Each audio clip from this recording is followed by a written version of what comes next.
The Objective. To deliver the NBA to you like no other. News. Play breakdowns. Power rankings. Storylines you never hear talked about anywhere else. It's all straight shots here. Fired by straight shooters. S and Gunn. This is the Objective Basketball Podcast. Hello, everyone. Welcome to the Objective Basketball Podcast. S here. Lauren joining me as always. Game 1 of the NBA Finals is in the books. We are now technically 3 more wins away from crowning an NBA champion. Not even technically. We are 3 more wins away from crowning an NBA champion. The Denver Nuggets have taken Game 1, 104-93. I would say fairly comfortably. There was a little bit of a scare. The Heat did put some sort of fear into them in that second half, but for the most part, it seemed like a very comfortable win for the Denver Nuggets. Lauren, just overall, based on, the vibes going into this game, the crowd was awesome. Denver, a lot of people made it about the altitude, but I think another aspect of home court advantage for this team is just how loud Denver's crowd can get. Absolutely. A really, really fun game overall. Any thoughts you want to start off with? Do you want to start with Denver first, or do you want to start with Miami's struggles? Which one do you want to go? Yeah, I want to start with Miami because Bam was really, really special and solid for them. But the shooting, it wasn't just poor shooting. It was almost like there was just an overall lack of aggression when it came to the open shots, the open threes, or even just the mid-range, some of the mid-range 2 free throws, by the way. 2 attempted free throws. Oh, yeah. Lowest ever. Yeah, when they said that, I was like, is that true? Yeah. Because I was like, how can that be? How can that be? And so there were a lot of things that I felt were uncharacteristic on the offensive end. And so that I felt like was a bit of an anomaly when we're talking about the Miami Heat, and might be when we're looking back on this series, especially in comparison to how they've performed the rest of the playoffs. So I'm kind of keeping that in the back of my mind, expecting them to come out more aggressive, but also knock down more of these open shots and not have to come back and make a run in the second half to be in it in the final 5 minutes, 6 minutes. So it's interesting you say that actually real quick, because the Heat have made it a habit throughout these playoffs to come back from large deficits, especially in the fourth quarter. That those 2 Bucks games come to mind immediately, but they did it in the Celtics series as well. Mm-hmm. They have this knack of kind of keeping it on the gas, staying the course, making sure that they're close, and then in the fourth quarter they'll figure out a way to kind of attack at that point, be more aggressive. The 2 free throw thing is weird. It's like you have to actively try to not be aggressive in order to take 2 free throws in a game. I mean, you could throw yourself at the basket and get more than 2 free throws a game. So to your point, that aggression is absolutely something that you have to watch for going forward throughout the rest of these finals. You mentioned the shooting, which I think was the deciding factor here for Denver. They were for Miami, I should say. They were 13 of 39. They shot 33% from the field. They've obviously been way better than that in these playoffs. Gabe Vincent was great. Kyle Lowry hit some good shots in that fourth quarter. But for the most part, Max Strus, 0 of 9 from 3. Duncan Robinson, 1 of 5. Caleb Martin, he was 1 of 7 from the field in general and finished the game with 3 points. It just felt like the guys, everybody has made it a lot about these undrafted guys. And at this point, it's not just about, this is a feel-good story. They are asked to compete. They are, this is a huge aspect of what Miami's offense looks like. It's how can they get the shot making from this rotation of, floor spacers, guys who can put the ball on the floor, between a Martin, between a Strus, even Vincent, who was good today. But you need to be able to get those guys to finish their shots. And they got good looks. I thought in the first half. They were good looks. And even in the second half, there were some pretty good shots. And I guess that's the silver lining for Miami, right? It's like, hey, we lost by 11 points. and our guys didn't shoot well at all. If anything, Caleb Martin, who was supposed to be, Eastern Conference Finals MVP to some, he didn't show up in this game. And I think the fact that some of these bench contributions didn't pan out in game one was sort of the knife in the heart early in this game. You could tell from the beginning that Miami was going to have to come back from a deficit in order to do this and get some of these miraculous performances from some of these guys. And it just didn't happen. Yeah. And not to overlook Haywood Highsmith's performance, because he did have a solid game. But like you mentioned early on in the game, when I mean, they weren't just missing these threes. I remember there was a Duncan Robinson one that was pretty far off. And I just was like, it just seems like there's. Do you think it was the altitude? That's what I'm waiting for it to be like tomorrow. Was it the altitude? Was it the short turnaround and Denver having all this rest? And I just am like, we just got to move on to game two. We can't wait. Well, I haven't, but have you ever been to Denver? I'm actually. Yes, I have. So tell me, have you tried to jog there? Is there some kind of. Oh God. I mean, I've hiked there, but I haven't like, I wasn't like anything crazy. And like, don't get me wrong. It was tiring, but sure. I'm not Jimmy Butler out there with my physique. And so I'm like sitting out there doing like this leisurely hike. And then I'm like, this is just like any other hike. So I can't sit there and speak to the altitude being like so intense. But you know what? I'm not going to lie. Maybe it was just, the fact that they had really shown off the altitude. They showed like the posters, they did the warning sign and all that stuff. And maybe it was that. But you know what, Lauren? In the first quarter, I'm watching Jimmy Butler and you can see his chest just rising up and down. And I'm like, man, you know what? He does look a little bit more tired than he would in game one. It's the NBA. I mean, finals, I don't doubt. I will say, I don't doubt that the altitude comes into play, because I mean, it has to. There's been enough people. I think it does. There have been enough people that like you're running back and forth over and over again. You're right. Yeah. There has to be some sort of. Everybody says impact. It is, by the way. Any former player you ask, any current player you ask, they say it does affect them. But I also wonder if it's some kind of placebo effect. Like, yes, interesting. It does.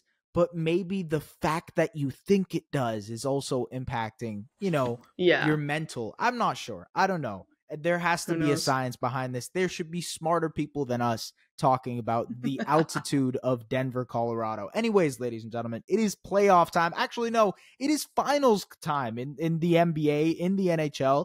Get in the game and make your next bet with Sports Interaction. Bet before the game or live in play on all your favorite team matchups. Head to sportsinteraction.com/SDPN or download the app to get started. 19 plus, please play responsibly. The Nuggets played very, very responsibly throughout this game. I mean, it was about as perfect of a game you could have from that team. They had 5 guys in double digits points wise. Nikola Jokic, another triple-double. Jamal Murray was carving up the Heat with precision at the point of attack. The two-man game. I've had this debate online. I've talked about it before. I would love to get your opinion on it. But I think in general, the two-man game between Nikola Jokic and Jamal Murray is maybe the first or second most unstoppable play in basketball. There is the Draymond Steph two-man game, which is right up there with it. I think that's very, very hard to beat. You could argue, like the James Harden, Joel Embiid pick and roll. There was for a while the Luka Doncic and I want to say it was Dwight Powell for a couple of years, but that's not, but not the same level. When it comes to how many options that two-man game opens up, because you don't know which way they're going to hit you. The craziest part about this is that Nikola Jokic can be the ball handler in a pick and roll. He can be the dribble handoff guy. And then on the other side, Jamal Murray can be your ball handler. He can be your dribble handoff guy. And Jokic is so willing. Jokic is so willing to be an off-ball mover, a guy who can move without the ball, that it just creates this sense of we are in this together. I think that's what Jokic does more than anything with his passing, with his playmaking, is that he can go ahead and open things up for other guys. And also, just be unselfish. That unselfishness spreads, it permeates through the rest of this Nuggets team. And now everybody else is willing to be a mover off the ball. Now everybody else is willing to be a mover on the ball. So I think that's a really, really big aspect to all of this. Yeah, definitely. I mean, you think about the way they came out, and you have Aaron Gordon kind of going on this, or just coming right out of the gate aggressive. And then you have Bruce Brown kind of finding his stride and going through this stretch of just the floater after floater, 3 over Bam, like right in his face. And that all comes from how Jokic in the 2-man game with Jamal Murray opens up their offense and allows these other guys to step up and kind of, maximize on the dives, maximize on the open threes, the catch and shoot threes, or getting your own shot because you're now in these playing off of these advantage situations. Yeah. And so, it says a lot about the guys that they built around those two, but it starts with them. And the fact that they're both unselfish and they're both versatile in terms of what role they can play in that 2-man pick and roll game, pick and pop game is huge. And so, there is one thing that I always struggle with Jokic, and I wish I wish he would hesitate less on the 3-point shot. Yeah, I genuinely am like, there are so many times when I'm like, he's going to shoot it. This time he's actually going to shoot it. And then he doesn't. And he always gets the foul call. It's like he goes right in the lane. He gets the 2 free throws. Sometimes he gets the and one, but there are so many times where I'm like, man, just shoot that 3. But what do I know? He's the Joker and I'm me. But I do wish that he would be a little bit more aggressive. A lot of self-deprecation on this podcast today. First, you said you are not the type of athlete as Jimmy Butler is when you're going hiking, and then now you're saying you're not comparable to Nikola Jokic. I mean, I can climb a mountain. I just can't do it like Jimmy Butler. I can't do it like Jimmy Butler in Denver. But hey, man, I will climb that mountain all day long. Damn right. Right. Yeah, look, as far as the Nuggets and what they've done, I think it was what we expected. This Nuggets team, it felt very as expected. Yeah, it surgically carved up Miami's defense. Miami tried a lot of things. They went to a zone for a little bit without Jokic. They tried to do some switching. They threw in some drop and maybe even some they threw different coverages in the pick and roll in general. They tried multiple different ways to just make things a little bit uncomfortable on the Nuggets. And look, 104 points for the Nuggets is pretty good from Miami's Miami's defense. I think you say, hey, we let these guys who are unbelievably offensively. I mean, they averaged over 113 points per game or points per 100 possessions in the regular season. We limited them to 104 points. I think that's a win for Miami's defense. The other side of it is Miami really couldn't get anything going offensively. We mentioned the Caleb Martin and, the kind of the other guys here. But I also thought the Nuggets did a really good job on Jimmy Butler. They made it hard on him, getting downhill. They kind of walled him off from getting to the spots that he wants to. Jimmy will do like the pump fake on the perimeter. No one's going to bite that. Then I'm going to strong arm you into the position that I want to. Turn around, pivot, let's see if you jump, and then I'm going to force these free throws. Right. And that didn't happen. We mentioned the free throw thing earlier, but they just, in general, the Nuggets did a really good job of being patient defensively, not jumping on these pump fakes, not giving these guys free buckets at the free throw line. And credit to Denver's defense. Yeah. What Miami has to do moving forward, other than hitting their shots, other than, not being 13 from 39 from behind the arc, I think a lot of it has to do with how are you going to get Bam involved earlier? And then on top of that, how are you going to get Bam to create for others? Because that's the other side of Bam. Bam was a scorer tonight. He actually scored 26 points. He had 13, rebounds, 5 assists. He did pretty much everything you'd wanted to. He took advantage of the drop defense that Denver was playing throughout the game. I think Bam did what he needed to do throughout this game. If there was like an objective category for what Bam was supposed to accomplish tonight, he did those things. Yeah. I do think they have to set him up in ways that he can get other guys involved. Bam is a lot like Jokic in the sense that, above the break, at the top of the arc, he can create for others. The dribble handoffs that he does with a guy like Duncan Robinson, Gabe Vincent, they tried those things, but I don't think they went to him enough. Yeah. And I think that kind of caused some of the troubles that they had offensively. The other side is, I wrote this in my preview, but I really think that they need to start using Jimmy Butler as a screener more. They need to make it so that he can be off ball, he can be used as a cutter, and maybe that way his gravity is something that they can use, right? Just to get some more downhill action, just to get Bam involved more, get the other rotation guys involved as well. I think that's the way to go for Miami. What do you think they got to do in game 2 to potentially tie this up?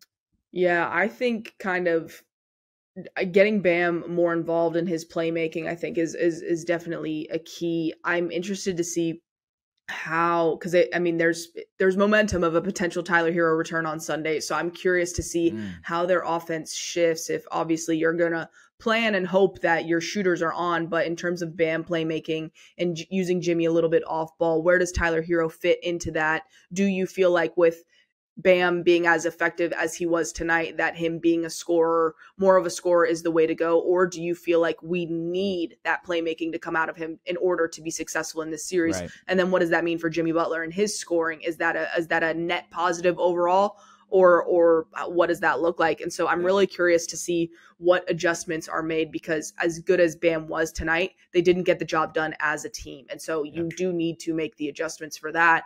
And so I'm curious to see how significant the adjustments are, or if it's really a matter of, oh, we're getting Tyler Hero back, or, we're expecting more out of our shooters, out of our Gabe Vincent, Max Strus, Duncan Robinson, those guys. That's kind of where I'm curious to see where the kind of split ends up being. Overall, it just feels as expected. And I hate to feel that way after game 1 of an NBA Finals. I want to come on here and say, hey, we might be in for a different series than both of us predicted. And I just don't see that. I think there are a lot of things that have to go right and go in Miami's way in order for them to have a chance to win a game, and then 2 games, and then potentially this series. And if you're not hitting your shots, if you're not getting aggressive, if the Heat aren't getting to the free throw line, if they're not able to get in transition, also that's another aspect of this, then they're going to struggle. They're not going to have that great of an opportunity to do what they have to. I mean, Denver dominated them in the paint. They also dominated them in transition. Miami scored 9 transition points. Miami scored 4 transition points. Denver scored 9 transition points tonight. So if you're not going to get your fast break game going, and the half-court offense is so reliant on your secondary players making their shots, you're in for trouble. That's not sustainable. Yeah. Absolutely. I mean, it has been this far, like that. Maybe sustainable is the wrong word, but to expect to get the job done in the NBA Finals against an incredibly consistent and dominant team in the Denver Nuggets, that's a lot to expect from not Jimmy Butler and not Bam Adebayo. So we'll see. We'll see what they do. It's just a lot of pressure on those type of guys, right? I think when you look at Denver and the way they run their offense, and obviously these are 2 completely different types of teams, but Denver just has so many options. This team, like we mentioned at the beginning, so let's say you find a way to stop the 2-man game between Jokic and Murray. Okay, if that doesn't work, they can kind of devolve into a split action with Porter and Gordon on the opposite side, and then Jokic can kind of make a pass to whichever one pops open. KCP can kind of pop out into the front, maybe a little bit of a shake action to get him open and coming off the above the break a little bit so that he could get a 3-point shot. I think there's just so many options with what they can do, and they run through these options fluidly from one thing to another in one possession. In one possession, you'll see all of this, and it's because of Nikola Jokic's brilliance. I mean, he had another triple-double tonight. I think it was his 9th of the playoffs, his first of the NBA Finals, obviously. And it's just the precision that he has with the decision-making, with what he does, that makes it so untenable to figure out how you're going to be able to guard them. I love it, man. I really, really love Denver Nuggets basketball. And I'm glad that it's being put on a big stage, right? The way that they share the ball, it's very reminiscent of early Warriors days, of the Spurs basketball with the 2014 beautiful game. maybe a less successful version is the Utah Jazz. The Donovan Mitchell, Rudy Gobert, Utah Jazz. They move the ball incredibly well. The Phoenix Suns in 2021, when they were, maybe a little bit more of a Cinderella story, they were sharing the ball very, very well. I just love when teams do that. When teams play unselfishly, it makes for such beautiful basketball. We deal with two teams. We follow and cover two teams that do not play unselfish basketball. If anything, there is some selfishness. Messiah Ujiri said it himself, ladies and gentlemen. I'm just saying, look, you can look at what Denver does successfully, and a lot of it starts because they're so willing to move off of the ball, to cut hard, to play as a team, to pass, to think of different options, to really sum of their parts versus just the individual. The other factor to this is that Denver is so big. Like, Denver is massive compared to the Miami Heat. Nikola Jokic is obviously 7 feet tall, but Michael Porter Jr. is a 6'10" Klay Thompson. He has 3 inches, 4 inches on Klay, but he is able to shoot. He's able to rise up over defenders. It's hard to guard a guy who has that type of length. And when he's spreading the floor for you, it's impossible. The great thing about this, Lauren, is that they also have a great off-ball cutter in Aaron Gordon. So, and he's 6'9", 6'10" as well. So your front court is a 7-footer, a 6'10" guy, and then another 6'10" guy. And the greatest thing about that is that they all do different things. Jokic is obviously the playmaker, the guy who can be your ball handler. He can score for you as well in multiple different ways. He's everything, right? Jokic is everything. But on the other side, you have Michael Porter Jr., who can spread the floor for you. He's gotten better at putting the ball on the floor. He's a pretty good weak side defender. Aaron Gordon is your primary ball defender. He can guard guys. He can be the guy who guards Jimmy Butler on a possession. And then on the other side, he's a willing mover. He's athletic. He can get to the rim. Having different skill sets is the way to go. Not yes, all these guys have similar heights, right? But all of these guys can do different things. Right. That is where the lapse between, let's say, a Toronto Raptors, where it's like, hey, we're going to get every guy to be 6'9". Okay. But you're also going to get every guy to do the exact same thing. And that's where you spell trouble. The Denver Nuggets are the complete opposite of that. They have they have a guy who can be your floor spacer. They have a guy who can be your athlete. They have a guy who can, be that all-encompassing playmaker. And because of that, that's why they're unstoppable. And I'm sorry, 100%. I went on a little bit of a rant, but my God, I just have to get that off my chest. Yeah, no. I mean, it's so key to what they are as a group. And on top of that, when you have that kind of size and versatility, it helps when all three of those guys can also rebound the basketball. Because I think so many people are like, oh, Jokic, the playmaking, the passing, one of the greatest passing big men ever. Michael Porter Jr., like, yeah, he can rise up, he can shoot, but if you don't watch the Denver Nuggets, you miss out on the rebounding. You kind of are just like, oh, Jokic is big, he's going to get rebounds. Aaron Gordon, he's defensive minded, he's going to get rebounds. But the three of those guys together and the presence that they have, it can help kind of counter and mitigate a Bam Adebayo and how dominant he can be in the paint.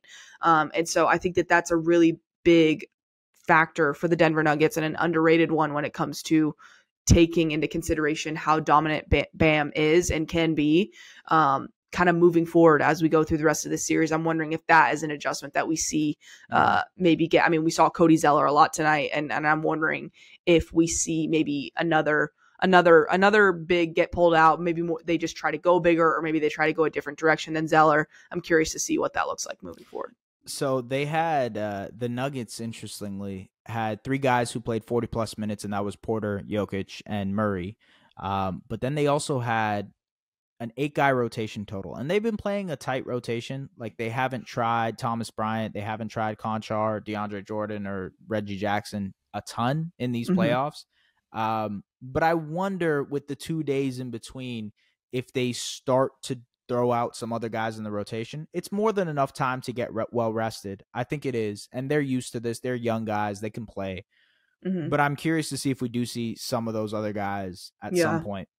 Yeah. The other side of this is, like, the Heat played a pretty long and like depthy rotation. They played, let's see, I think they played 10 guys. Wow. If we're not counting the 2 guys who finished at the end, and Nikola Jovic and Omer Yurtseven, 30 seconds in, but they were searching for options there a little bit. And I wonder if we see maybe a lineup change immediately in game 2. Sometimes you'll see coaches, take their time, wait after game 2 and wait till like they get back on their home court to make that adjustment. But I wonder if Spo makes that adjustment in a lineup change, tomorrow for Sunday. Let's say, I don't want to say they do it immediately, but obviously with the Tyler Hero thing, now you start to think, okay, how are we going to adopt and incorporate Tyler into this thing? Because he can be important for you as well. Do they start Haywood Highsmith? Do they maybe shift and add Kyle Lowry to the starting lineup who played well? I don't know. These are answers that they're, questions that they're going to have to answer. And I'm very curious to see what happens in the post-game press conference. I'm probably going to listen to that afterwards just to see if we've seen any hints on what the Heat might do. The other side, okay, finals. Outside of the NBA Finals, there is some housekeeping that we got to do. Adam Silver had a press conference before Game 1 of the NBA Finals, and I think the major talking point here is what he said about Ja Morant. According to Tim McMahon, he said, we uncovered a fair amount of additional information. We probably could have brought it to a head now, but we've made a decision that it would be unfair to these players and these teams to announce the decision in the middle of the series. He also went on to say that suspending him for a very long time probably wouldn't be the right way to do this, and that Ja has to look at his inner circle and, his team and people around him and just essentially get better guidance. Very interesting, very mysterious comments made because, I think the omnity, I don't know if that's the right word, but the ominous nature of the way that he said that obviously is going to make people speculate more and more about what the actual repercussions will be for Ja. But the way he phrased it makes me feel like it's going to be a lengthy suspension. What do you think about that? Like, do you think that's fair? Do you think the fact that it might be, 50 games and yet Miles Bridges got 20 games for something that, my God.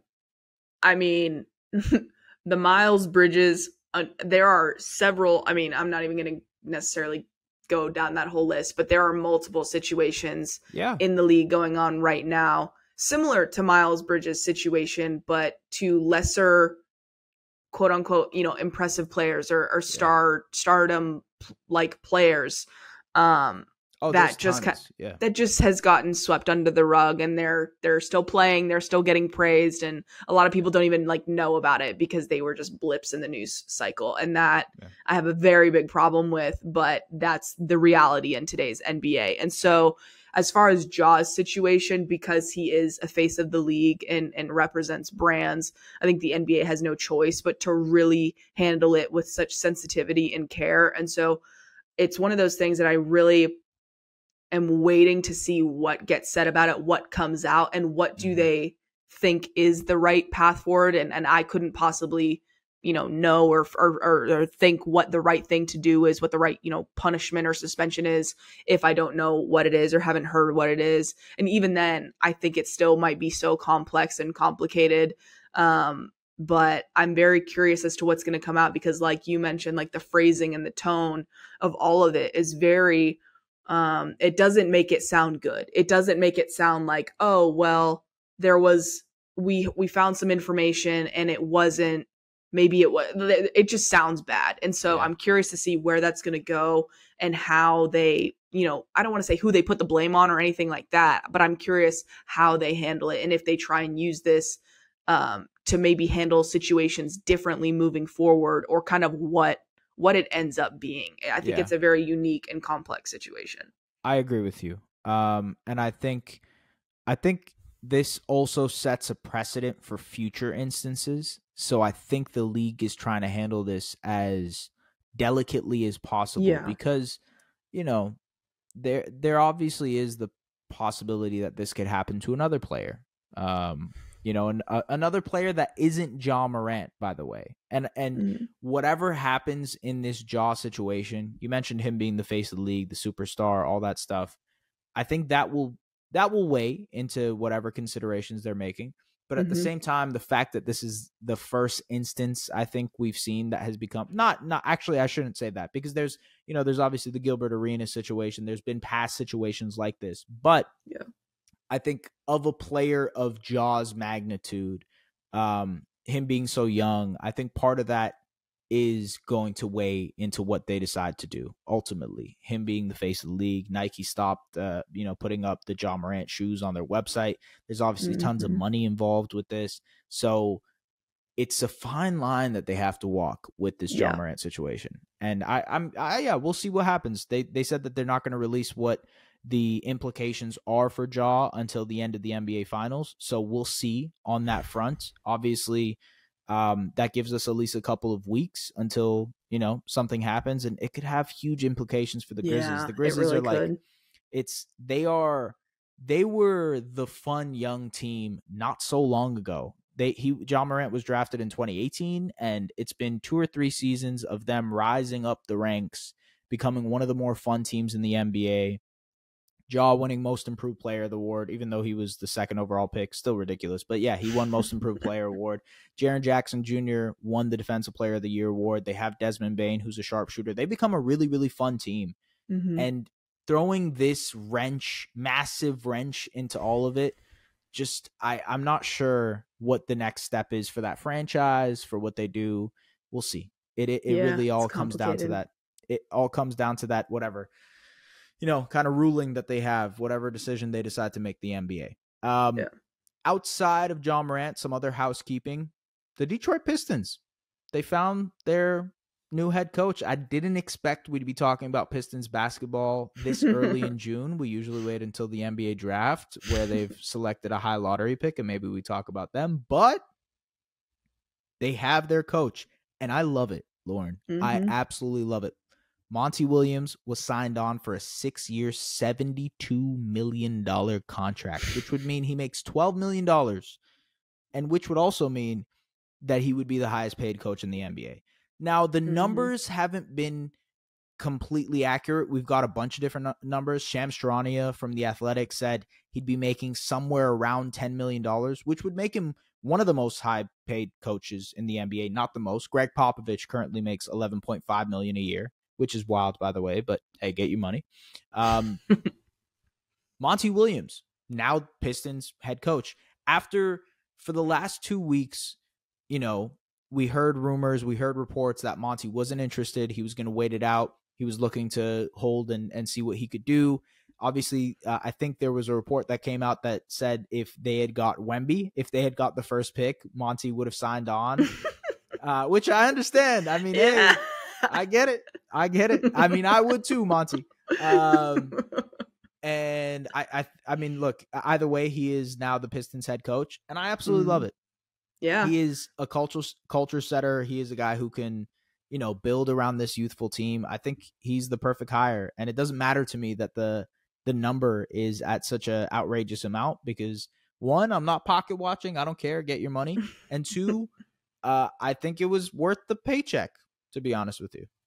Yeah, I mean, it's always like risky when you have a young group that you're continuing to build and develop, and it's hard to go out and find a Willie Green or a Will Hardy. Like, it's really hard to find those guys.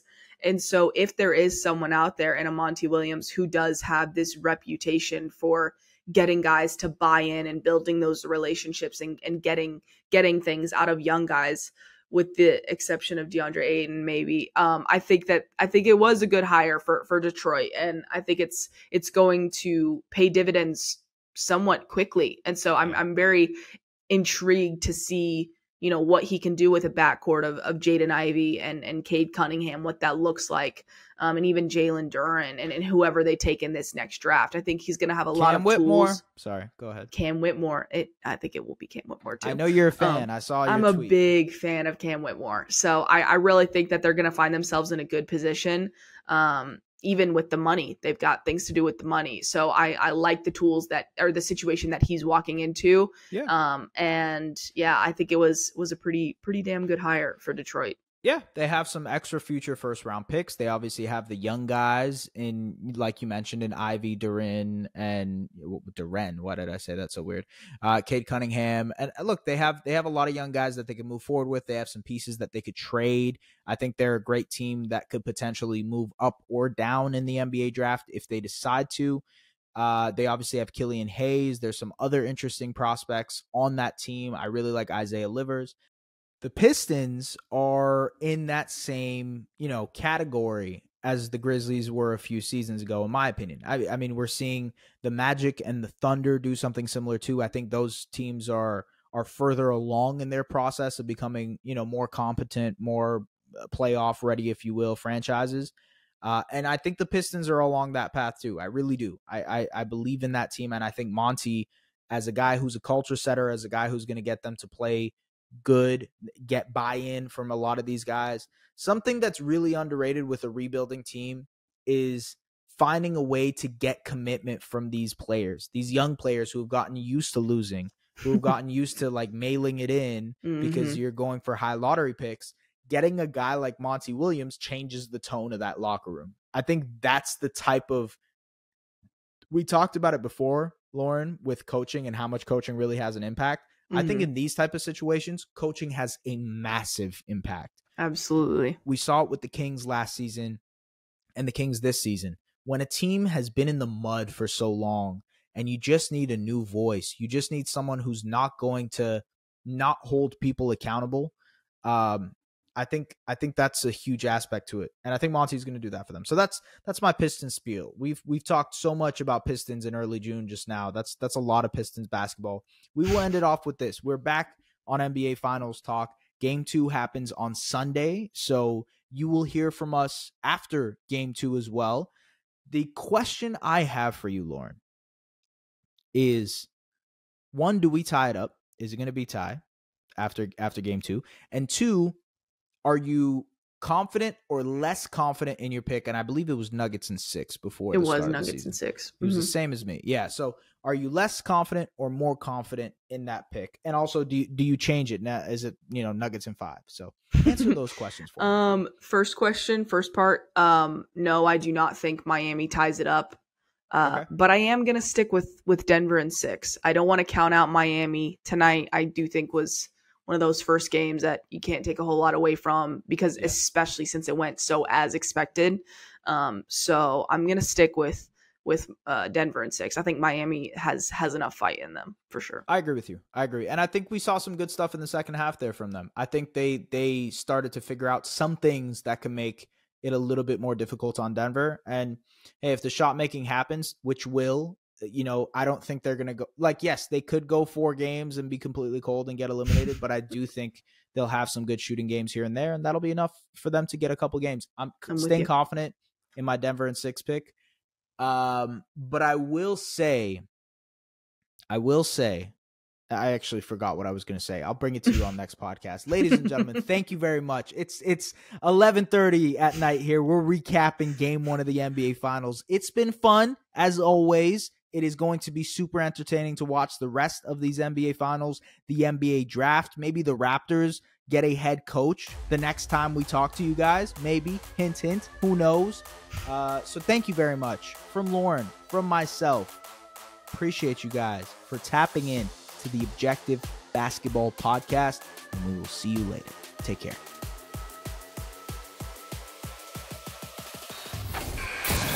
Follow hosts at Just S Baraheni on all socials and at The Lauren Gunn on Twitter. The Objective Basketball Podcast, delivering the NBA to you like no other.